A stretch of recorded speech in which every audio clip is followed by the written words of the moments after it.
Hello, Christopher. You all right, Simon? Yes, thank you. Yes, you know, the most important question I need to ask you, Chris, is how are you? Where are you? And what are you doing? I am excellent, and I'm in my front room. I've just done my Thursday gym class, and I've had a buffalo chicken for dinner. Does that not undo all the work that you've just done in your Thursday gym class? That replaces lost energy. You Protein. know, protein. Protein. But I I'm don't putting it- know. Unless you're about to tell me that Guinness is still good for you, then I'm not really sure in terms of protein and stuff like that. Was it upper body, leg day? No, it was cardio day. Cardio. We call it Thirsty Thursday. And it was. There's bikes and there's rowers and there's all kinds involved. Not your cup of tea. Well, you're this is my cup of tea. That's as near as I'm getting. You're built for power, not endurance, aren't you? I think it's the other way around, isn't it? It should be, but I know that you're not very fit, so I've gone for the other one. Can go forever, but just don't ask me to do anything particularly strenuous. Yeah. Okay. With that in mind, hello, and let's just, because it's Preston Blackburn on Monday night, and you played for both teams, and I don't think any of us have to be a genius to work out which one you preferred and had a better time at. That's true. Do you want to tell us? Yeah, I met a lot of good people at Blackburn. Brilliant club. The staff and the players were class, but personally, it didn't work out there. Well, let's look at the positives. That's what we don't need to go down that alley because because I know you did enjoy your time at North End as well. You met some good people there, had some good times, some great matches. I loved it, especially the first 6 months. And I think a lot of people have said exactly the same thing, that it was the best dressing room. For that first 18 months, it was brilliant. And it was, I mean, I played some of the best football in my career there, so obviously it's going to be Preston, you know. Standouts. I mean, there's a few standout matches. There's a few highs, there's a few lows on the pitch as well. So where we starting with? Charlton away. I think after the game, apart from promotions and whatever, it's the happiest I've ever been after a match.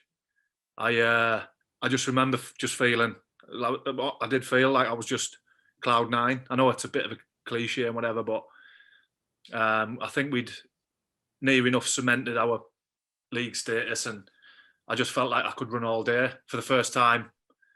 A run of games that I felt unplayable. And I remember going out, I think we had a game on the Tuesday.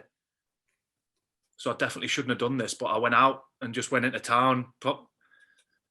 I think it was only a couple of us. I dragged somebody out, but I just remember thinking, this is what I've always believed that I could do: play regularly, you know, chip in with a few goals, but making an impact game after game. And that's probably one of the only times in my career that I did it. But I remember that game in particular. I just thought, this is tremendous. Manager-wise, who was your favourite at North End? Big Alan Irvine.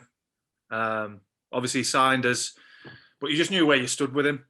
I never really got too close to him. You know, a lot of the lads will probably say the same. He kind of kept that line. I mean, St Ledger got on really well with him. I think they were really tight, but he was just an unbelievable coach as well.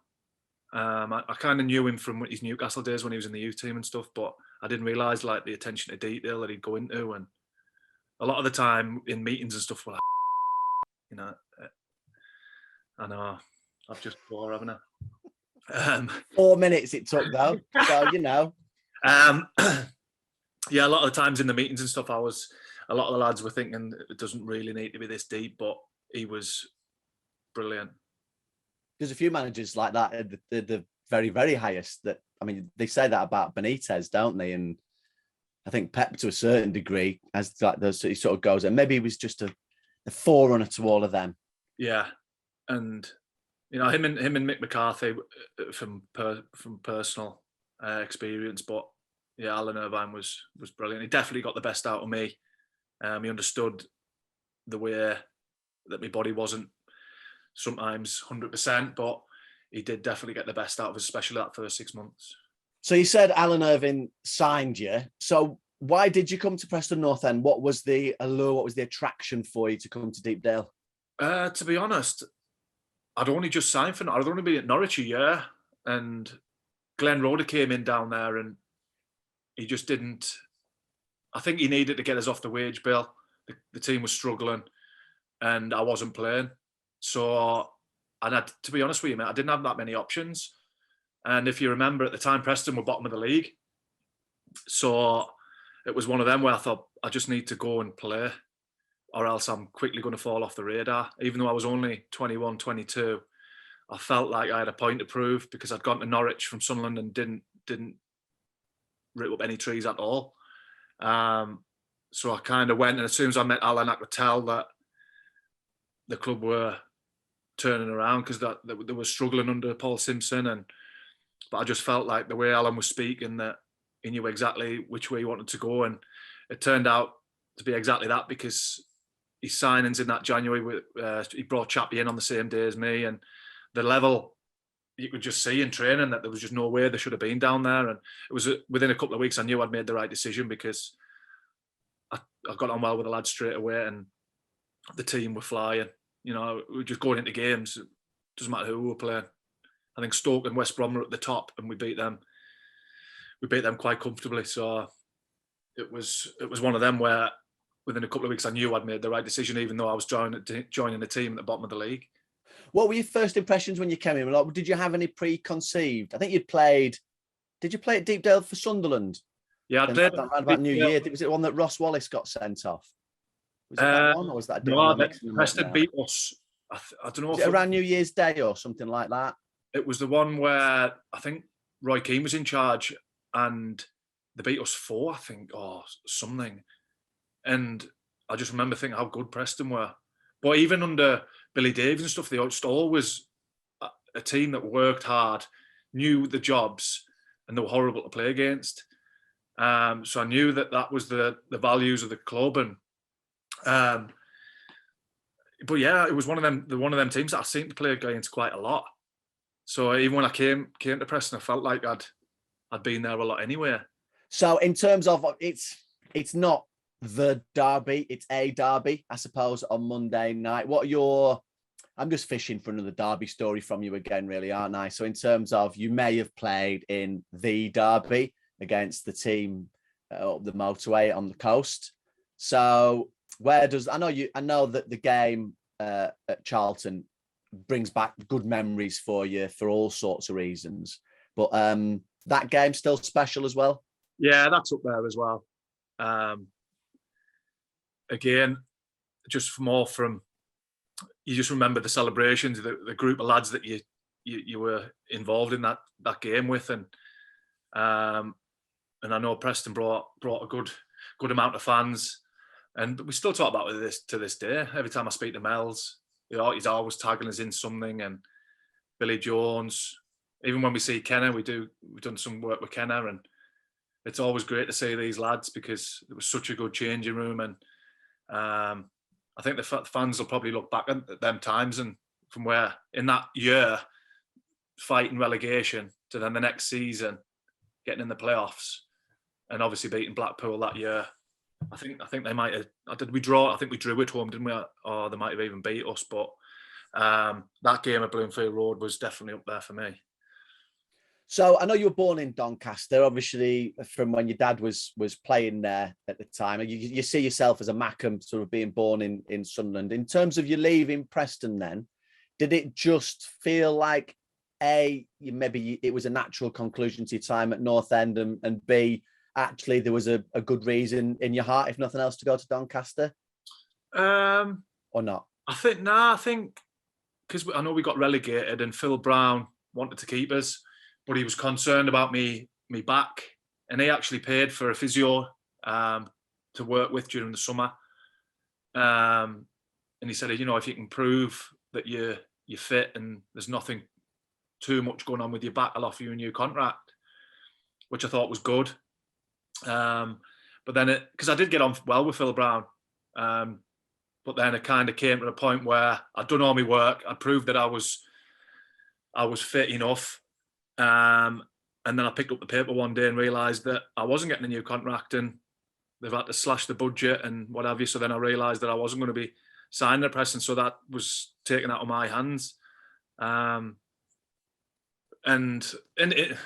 looking back, it probably worked in my favour, because I ended up staying in the Championship, even though that season it was a write-off for me personally. But I managed to get a 2-year contract in the Championship. I was just a little bit disappointed with how it turned out in terms of, picking up the paper and reading that after having private conversations that it would be different. To not even be given a say on it was a little bit frustrating at the time. I remember just thinking, I guess this is football. And yet, when we ever have conversations about North End, I've never felt any animosity towards them. No, not at all.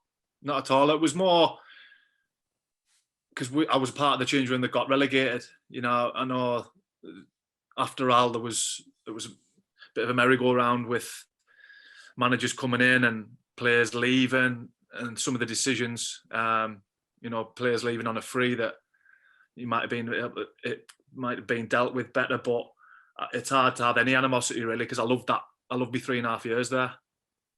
Let's talk about effectively Chris Brown 2.0. Not the singer, the footballer, now broadcaster. Tell me about the Under the Cosh podcasts, because is it fair to say that now you're probably best known for that? 100%. I think I had 15 years playing football, and people don't even remember. But it's class when you're out and about, and people in any city, they'll just come, I love the podcast, and it's brilliant. I feel like they know you, and we straight away got something that we can relate to and common ground, if you like. But I absolutely love it. I mean, we've landed on our feet, me and Big Johnny, but because we don't do any of the editing or whatever. But it's a lot of lads who fall out of the game go on about they miss the changing room crack and having the funny stories on a morning with the lads and stuff. But we get that in the podcast, so it's been an easy transition for us both. But how on earth did you get into that? I mean, what was other than the other lads called Chris Brown as well? What? Because I've known you since you were, I was going to say since you were a little lad, but you've never been a little lad, really, have you? You've always been far too tall. In fact, double the size of your dad, I think. But how did that come about then? I've never have you down as someone who would end up talking for a living. Yeah. I think we both know that. I didn't.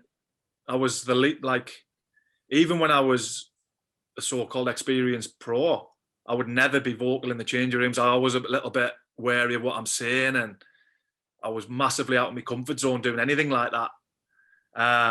But it started, little Chris, who is half the size of me, his dad built my house, and kind of got to know Chris 10, 15 years ago when I first moved to Preston. Lost touch with him, and he used to see his mum and dad and stuff who lived over the road. But then once I'd retired, his dad asked to have a word and mentioned that Chris has got a channel, a fans channel, and would I be interested in speaking to him about coming, retiring and what have you. So I ended up meeting up with Chrissy again, and he just said this time next year, everybody are going to be doing podcasts. So I think with your contacts and whatever, would you fancy doing it? And I was like, I'm assuming that you don't want me in it as well, do you? He was like, no. And I was nervous doing it. Like the first one, I said, we've got to get Johnny involved. So that's, it's Johnny's one of my best mates, and he's a natural. This is before he started doing his after dinner stuff and what have you. I said, Johnny will be brilliant for us. And then we just started getting lads in, calling in favours. We had Andy Griffin, we had Billy Painter, lads that we just rang up and said, would you fancy coming on and telling us about your career? And then, fast forward 18 months, we've got Carlton Palmer and Kevin Campbell messaging us saying, get us on. And it's amazing, really. Who's your favourite been so far? Who's your favourite North End player that you've had on so far? And who's your dream guest? My favourite, there's been, because I like the lads that I've played in the same team with. So Matt Kilgallen was really good. But I don't know if you've listened to Andy Woodman, and he is brilliant. We had a two-parter with him, and he wasn't really known for his football. He'll say that himself, but some of his stories, he was just a natural storyteller. He was keeper coach with Pardew, and I used to go down to the Oaks and the Derby every year with Gav and Ryan Taylor and Sam and stuff like that, and he had the marquee on Tattenham Corner, so we'd see him every summer. So I knew he was always, can we say bonkers? Yeah, but perfect podcast guest. I think we sat with him for about 4 hours, and he'd only agreed to come on the day before because Kevin Callan cancelled on us. So he was like, "Yeah, I'll come and do it." He was a friend of my uncle, Woody. He was like, "Yeah, no problem," and he was just class from the start. So who's Uncle Colin? Uncle Keith. Uncle Colin Keith. So in terms of then, who's your dream guest going to be? Have you had any North Enders that you would like to get on that you haven't yet? We're trying to get Gregan on, and we were quite close. He's elusive, isn't he? Yes. We had a date in the diary, and then for whatever reason, shocker. Yeah. But Paul McKenna's was good. And I knew it, because I knew Kenna's really dry, and his stories about the time before under Moyes and stuff were brilliant. But in terms of dream guest, I don't know. I'd love Crouchy. Peter Crouch, I don't know if he'd be able to, but I think he'd be brilliant, because I don't know. I mean, I've never listened to his podcast really, but I don't know how. Well, that'll go down well. I know. If he is that, oh well. I don't know if he's properly spoke about his career, and because we like to get the funny stories out, and I bet you he's got a lot. Of course he has. So just finally, Christopher, I have to ask you about the game at Deepdale on Monday. Now, as I said, you played for both teams. So will you be watching? Will you have an affinity? Do you fancy coming? I will be watching from the comfort of my front room. But I went to see Blackburn the other day, and I was disappointed. I thought, they're still in with a shout at the playoffs. So I think Preston's going to win. We'll take that. Yeah. Thanks. No problem. Good luck. See you soon. Goodbye. Bye. That's an awkward end.